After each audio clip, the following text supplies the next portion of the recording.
The Real Opinion is brought to you by Rainstorm Car Wash. Get in and get clean today. And now it's time to check in with a man who has the real opinion, but I don't even know where Gino is. All I see is Tony Stark with a beard. It's just me, man. It's just okay. me. I gotta say, it's a good movie when you raid the kids' toy box for props for a cheap gag. There you go. Well, okay, so obviously you went to see Iron Man 3 last night, 9 o'clock showing or something like that.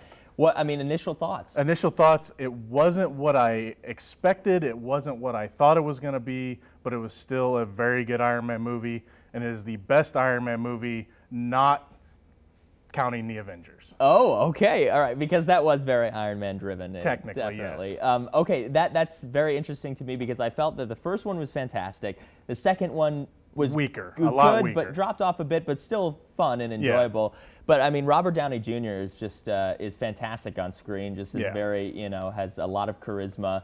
Tell me some of the highlights without giving too much away. What I liked about this one was, and this is a bad comparison because I didn't like this other movie, it was kind of like The Dark Knight Rises, where it was more a movie about the character inside the armor and not the character itself. So there's actually not a lot of Iron Man in this movie. There's enough when the action scenes call for it, but really this is more of a Tony Stark movie. See, this movie takes place shortly after the Avengers, and Tony Stark, they don't really professionally diagnose it, but he's pretty much suffering from PTSD.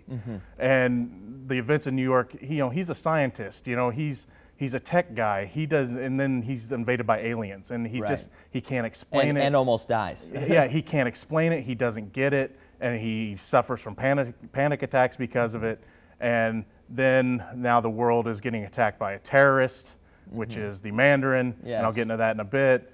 And then plus, people from his past come in, and that complicates things as well. Okay, all right. So a lot of kind of different things going on there, different facets to Tony, the character.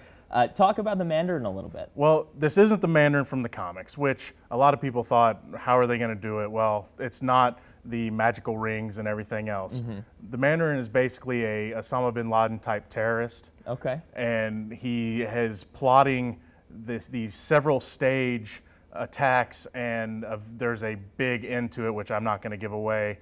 I love Ben Kingsley as the Mandarin. I love the take on it, and once you see it, you'll know why, because it just has an interesting few twists to it.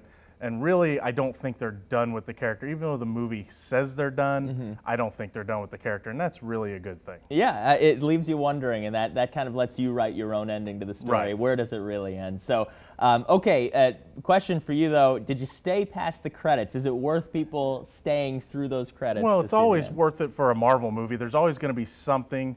There is something. One of my big gripes about this movie, and it's not a huge gripe, is that it didn't really push phase 2 all that much. There's no real big reveal or anything like that, and that kind of disappointed me. But that being said, I think they're just trying to go back to basics so your expectations aren't so high after the Avengers, and they have to really keep stepping it up. They're kind of going back to where Iron Man was, where Nick Fury was the big surprise of that. Right. There's this, there's no real big reveal here, but there is a character that you'll be happy to see. Okay, all right, good. So definitely worth staying again, obviously, with all Marvel movies there. How does this, is this really the start of the summer movie season? I mean, we have Star Wars coming out in just a few weeks. We have Star Wars is next year. Star Trek, getting them mixed up, my goodness. Yes, exactly, J.J. Abrams and everything else that's going on. The unofficial start to summer was Oblivion, I think. But really, yeah, if we're going to talk about the real start of summer, this is it. Okay, and going forward, anything you're looking forward to? During the summer? Yeah. Star Trek's a big one. Hangover 3 I'm kind of looking forward to, and Superman, of course. Oh, yeah, Man of Steel. I'm hoping they finally get it right this time. Yes, crossing our fingers. Thanks a lot, Gino, and we'll be right back. The Real Opinion is brought to you by Rainstorm Car Wash. Get in and get clean today.